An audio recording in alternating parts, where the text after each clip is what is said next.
Please like the video and share it so that it reaches many more people and you get sawaba, or rewards from Allah. This could be a sawabe jariyah or continuous reward for you long after you are gone.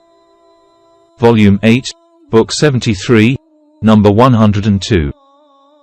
Narrated by Aisha. The wife of the Prophet, I do not remember my parents believing in any religion other than the religion of Islam, and are being visited by Allah's Apostle in the morning and in the evening. One day, while we were sitting in the house of Abu Bakr, my father, at noon, someone said, "This is Allah's Apostle coming at an hour at which he never used to visit us." Abu Bakr said, "There must be something very urgent that has brought him at this hour." The Prophet said, "I have been allowed to go out of Mecca to migrate." Volume 8, Book 73, number 103. Narrated by Anas bin Malik. Allah's Apostle visited a household among the Ansars, and he took a meal with them. When he intended to leave, he asked for a place in that house for him to pray, so a mat sprinkled with water was put and he offered prayer over it, and invoked for Allah's blessing upon him, his hosts.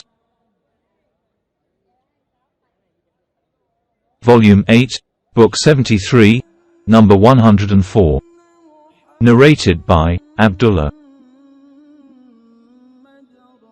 Umar saw a silken cloak over a man, for sale. So he took it to the Prophet and said, "O Allah's Apostle, buy this and wear it when the delegate come to you." He said, "The silk is worn by one who will have no share in the hereafter." Some time passed after this event, and then the Prophet sent a similar cloak to him. Umar brought that cloak back to the Prophet and said, "You have sent this to me, and you said about a similar one what you said." The Prophet said, "I have sent it to you so that you may get money by selling it." Because of this, Ibn Umar used to hate the silken markings on the garments. Volume 8, Book 73, number 105. Narrated by Anas. When Abdurrahman came to us, the Prophet established a bond of brotherhood between him and Sa'd bin Arabi. Once the Prophet said, "As you, O Abdurrahman, have married, give a wedding banquet even if with one sheep." Volume 8, Book 73, number 106. Narrated by Azam. I said to Anas bin Malik, "Did it reach you that the Prophet said, 'There is no treaty of brotherhood in Islam'?" Anas said, "The Prophet made a treaty of brotherhood between the Ansar and the Quraysh in my home." Volume 8, Book 73, number 107. Narrated by Aisha. Rifa al-Qarazi divorced his wife irrevocably, i.e. that divorce was the final. Later on, Abdurrahman bin Azed Zubair married her after him. She came to the Prophet and said, "O Allah's Apostle, I was Rifa's wife and he divorced me thrice, and then I was married to Abdurrahman bin Azed Zubair, who, by Allah, has nothing with him except something like this fringe." O Allah's Apostle, showing a fringe she had taken from her covering sheet. Abu Bakr was sitting with the Prophet while Khalid ibn Said bin al-As was sitting at the gate of the room waiting for admission.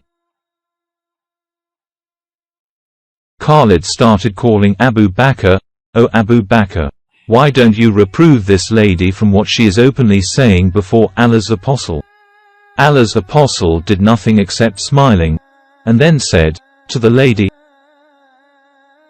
"Perhaps you want to go back to Rifa. No, it is not possible, unless and until you enjoy the sexual relation with him, Abdurrahman, and he enjoys the sexual relation with you." Volume 8, Book 73, number 108. Narrated by Sa'd. Umar bin al-Khattab asked permission of Allah's apostle to see him while some Qurayshi women were sitting with him, and they were asking him to give them more financial support while raising their voices over the voice of the Prophet.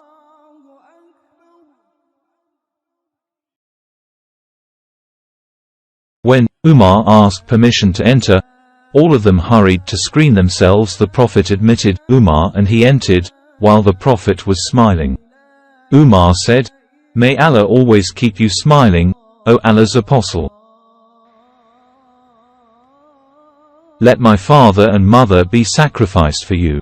The Prophet said, "I am astonished at these women who were with me.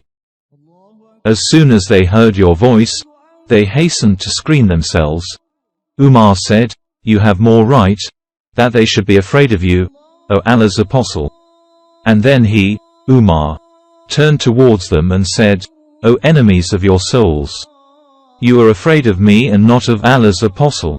The women replied, "Yes, for you are sterner and harsher than Allah's apostle." Allah's apostle said, "O Ibn al-Khattab, by him in whose hands my life is, whenever Satan sees you taking away, he follows a way other than yours." Volume 8, Book 73, number 109. Narrated by Abdullah bin Umar.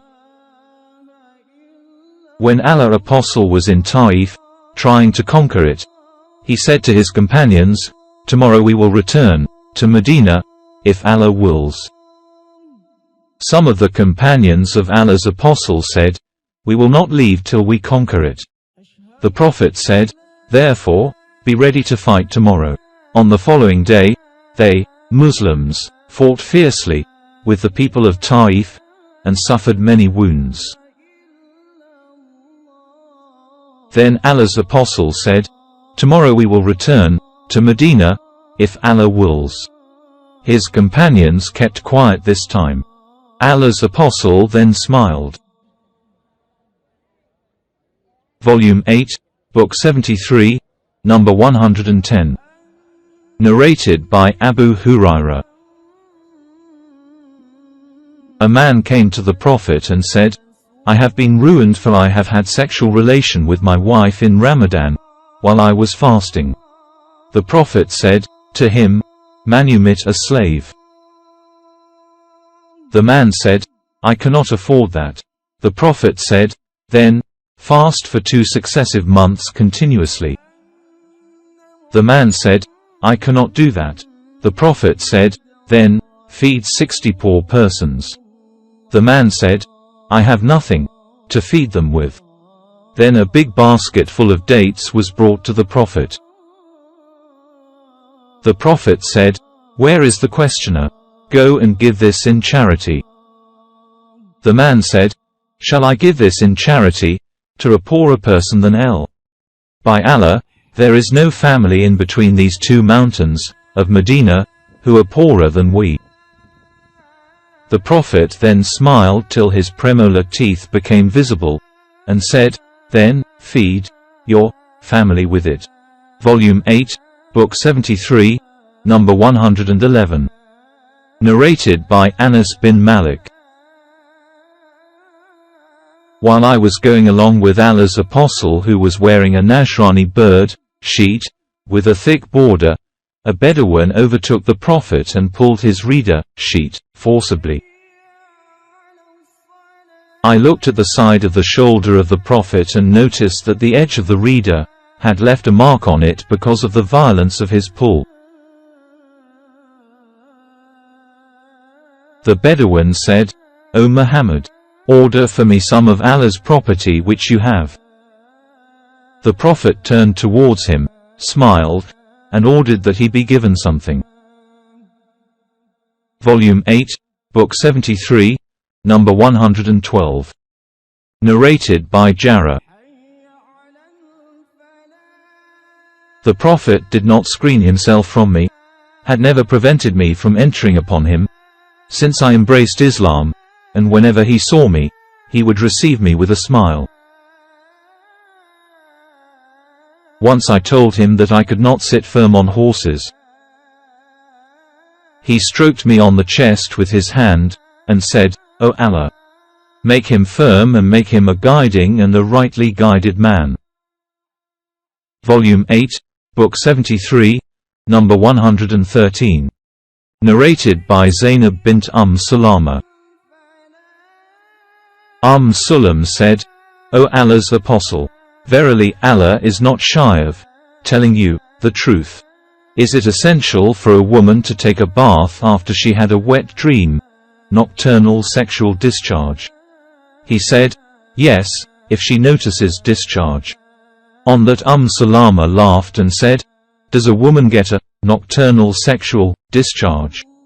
He said, how then does her son resemble her, his mother?